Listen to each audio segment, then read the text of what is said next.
That's what it means to South Africa. They've won the World Cup for a record 4th time by 12 points to 11. It was so tense the last 15-20 minutes. But South Africa get over the line. Peter-Steph Toit, player of the match. An immense performance from the back row forward. Let's hear from him now.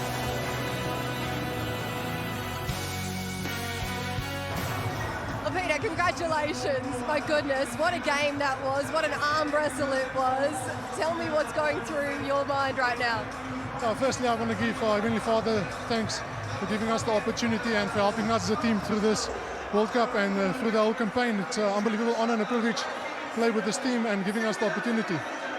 This last 3 games was quite tough. Each one we played as a final, and each one was by 1 point. So it was quite tough for us, and we're quite happy with the win.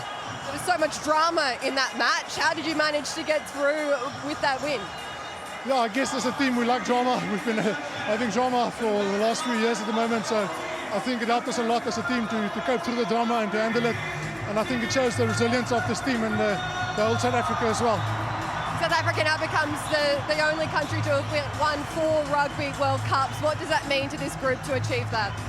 Yeah, for the whole of South Africa, we're honoured to be able to play for you guys and to play for the Springboks. And I know that when we go back home, it's going to be a warm welcome for us. And we really want to thank everyone for supporting us and all the people that came through.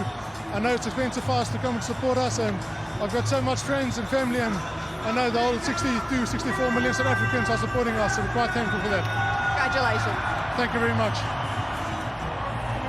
Was a previous World Player of the Year, Brian Habana. He showed why, didn't he? 28 tackles in that game. Absolutely phenomenal, and it wasn't just sort of a tackle by the legs. Myself and Rico, I don't think some of the All Blacks actually wanted to carry the ball. He put in some massive hits. The All Blacks will definitely be feeling it physically, mentally, but Peter-Steph Toit was absolutely gladiatorial today.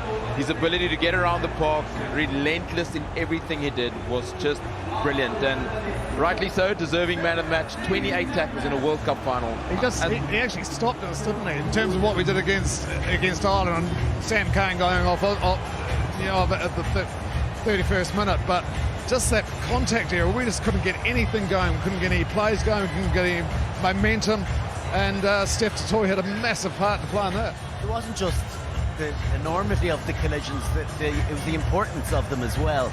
He mops up so well, he really does. He obviously is very capable of those frontline collisions, but then so many scrambling tackles as well. And when Colby went off, he was the one, okay, I'll go out to the wing. Now he's 6'6" or 6'7". He's got wheels, but lots of other players were like, oh, okay, get one of the other backs out there. He's like, no, I'm going to do that. And that one where he shot in from the wing and cut the ball off, that was a massively important play with 3 or 4 minutes to go.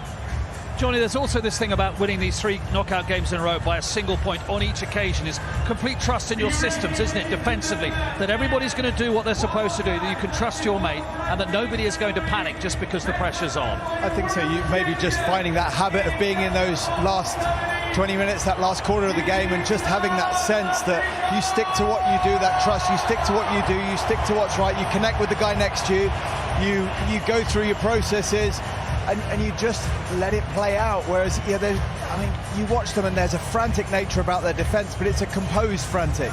They're all making incredibly good decisions in there, when to contest, when not to contest, and even the size of those hits, they were perfectly legal. And we saw how with the 2 cards that were in there, how easy it is to slip up, but just the physicality to bring that.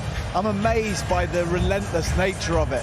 Game after game after game, just lasting 1 game's enough, but 3 in a row to go 1 to 80 minutes at that level, it's phenomenal. I hope they've all got a bit of a rest coming. Well, 3 in a row, and they had the Ireland game, and they had the Scotland game. I mean, they've done it the hard way. Brian Habana, you've done it the hard way. There's no harder way to have done it than what South Africa have done here. I was about to say, I'm exhausted, but I have not, and I don't know any South African team previously winning a World Cup has not done it this way. This has been phenomenal. Literally from the end of August, the manner in which they played against the All Blacks at Twickenham, the resolve and the resolution and the resilience within that team, despite the Irish loss in the group stages, to beat the top 5 teams in the world en route to a victorious World Cup victory is... I'm glad Geordie Barrett's got brothers around him and his family here, because that's so tough to watch and to take.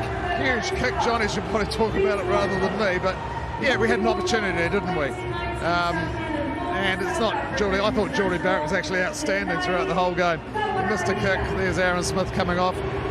Great All Black. Yeah, they'll be hugely disappointed. But there's enough young kids in this team that will do it again. They'll be back.